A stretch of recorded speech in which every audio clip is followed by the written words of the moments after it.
చెప్పబడిన లేఖన భాగము, యథార్థవంతులకు చీకటిలో వెలుగు పుట్టును, వారు కటాక్షమును వాత్సల్యతను నీతి గలరు.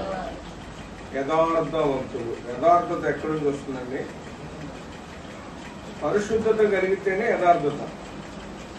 పరిశుద్ధత అనేది మనలో లేకపోతే యథార్థంగా జీవించలేదు. పరిశుద్ధత ఎక్కడి నుంచి వస్తుందంటే దేవుడి నుంచి వస్తుంది. ఎక్కడి నుంచి వస్తుందా?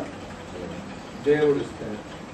అసలు వారికి చీకటిలో వెలుగు ఎప్పుడు పుడుతుంది, ఎవరి ద్వారా పుడుతుంది, ఎలా పుడుతుంది, ఎలా మనము నడుచుకోవాలి, యథార్థ జీవితము ఎక్కడి నుంచి సంక్రమించింది, దాన్ని ఎలా మనం అనుసరించి నడుచుకోవాలి, ఇంకా ఆత్మీయ జీవితంలో ముందున్న సమయం ఎలా దాన్ని అనుసరించుకోవాలో కొన్ని లేఖన భాగంలో చూసుకుందాం. కానీ ఇక్కడ పరిశుద్ధత అనే మాటని ఇక్కడ అంటాడు కదా, లేవికాండం 11వ అధ్యాయం 44 వచనం చూసినట్టయితే,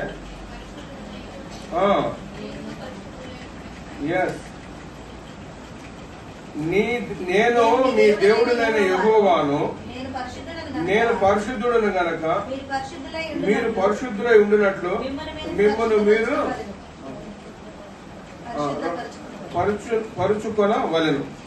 అదే 45 లాస్ట్ లైన్ చూస్తే, నేను పరిశుద్ధుడను గనక మీరును పరిశుద్ధులు కావలెను. దేవుడు కోరుకుంటున్నాడు అన్నమాట. పరిశుద్ధత అనేది మనకు సంక్రమిస్తే యథార్థమైన జీవితం మనం కొనసాగిస్తాం. పరిశుద్ధత లేకుండా ఆ ప్రభు యొక్క గుణ లక్షణాలు మనం అందిపుచ్చుకోకుండా దాన్ని అనుసరించి నడుచుకోలేము. ఈ లోకంలో ఎక్కడి నుంచి కూడా అది మనకి దొరకదు ఆ పరిశుద్ధత. అందుకని నేను పరిశుద్ధుడు కనుక ఎవరో ఒకరు చెప్తేనే మనకి, ఎవరో ఒకరు ఇస్తేనే మనకి, ఎవరి ద్వారా సంక్రమిస్తేనే మనకి తప్ప పరిశుద్ధత అనేది డైరెక్ట్ గా ఎవరి ద్వారా మనము పొందుకోలేము.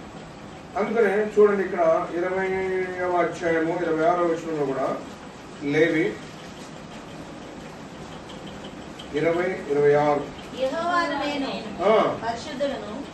యెహోవాను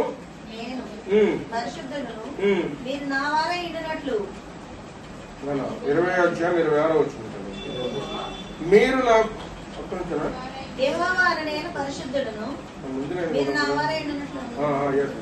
మీరు నాకు పరిశుద్ధులై ఉండవలెను, యెహోవాను నేను పరిశుద్ధుడును, మీరు నా వారై ఉండునట్లు అన్య జనములలో మిమ్మల్ని వేరుపరచు. ఆయన పరిశుద్ధులు కనుక మనం కూడా పరిశుద్ధంగా జీవించాలి. ఈ పరిశుద్ధత అనేది మనలోకి సంక్రమించుకొని మనం పరిశుద్ధ యథార్థంగా జీవించలేదు అని అంటాడు. ఇక్కడ ద్వితీయోపదేశకాండంలో 18వ అధ్యాయం 13వ వచనంలో మొదటి అసలు దాన్ని ఎలా ఆరంభించుకొని అనుసరించాలంటే, ద్వితీయోపదేశకాండము 18వ అధ్యాయము 11వ వచనంలో,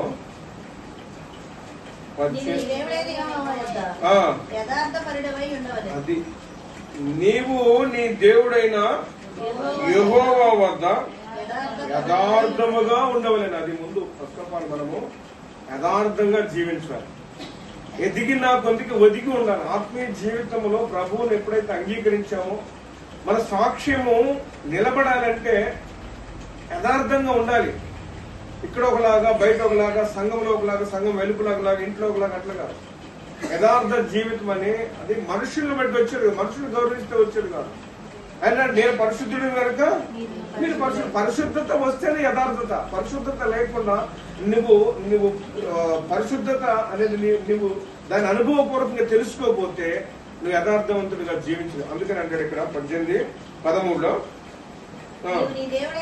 నీవు నీ దేవుడైన ఎప్పుడైతే మనము బైబిల్ గ్రంథం చేకూరుతామో, ఎప్పుడైతే మనము వాక్యాన్ని నమ్ముతామో, ఎప్పుడైతే యేసుక్రీస్తుని సొంత రక్షకుడిగా అంగీకరిస్తామో ఎట్లా ఉండాలంట? యథార్థంగా ఉండాలి. చాలా ప్రాముఖ్యమైనది. యథార్థత లేకపోతే నువ్వు నీ సాక్ష్యం నిలబడదు. నేను క్రైస్తవుడు అన్న నమ్మరు. నీ యథార్థ ప్రవర్తనే నీకు సాక్ష్యం ఇస్తుంది. చూద్దానండి ఎట్లా వస్తుంది ఇది. ఆ గుణ లక్షణాలు, ఆ ప్రభు యొక్క, ఆ దేవుని యొక్క గుణ లక్షణాలు ఎలా కొంతమంది రాజులు అనుసరించి నడిచారో చూద్దాము. 1 రాజుల గ్రంథము 3వ అధ్యాయము 6వ వచనము ధ్యానించినట్టయితే, మొదటి రాజులు 3వ అధ్యాయము. ఇలా మనవి చేసెను, నీ దాసుడను నా తండ్రియునైన దావీదు నీ దృష్టికి అనుకూలముగా సత్యమును నీతిని అనుసరించి యథార్థమైన మనసు గలవారే. ఏ మనసు కలిగాడండి? యథార్థమైన మనస్సు. మనస్సు కూడా యథార్థంగా ఉండాలి. మనం పైకి ఏదన్నా నోట్లో ఉంచి మనము ప్రకటించవచ్చు, యథార్థంగా నటించవచ్చు, కానీ మనస్సులో యథార్థత లేకపోతే అంటారు కదా, మీరు హృదయం నిండిన దాన్ని బట్టే నోరు మాట్లాడు. యథార్థత అనేది అక్కడే మొదలవుతుంది. అందుకనే తండ్రిని గురించి కొడుకు సాక్ష్యం ఇస్తున్నాడు. కొడుకుకి దేవుని యొక్క దర్శనంలో అడిగినప్పుడు తండ్రిని గురించి సాక్ష్యం ఇస్తూ అంటాడు కదా, ఏమని రాయబడిందవా?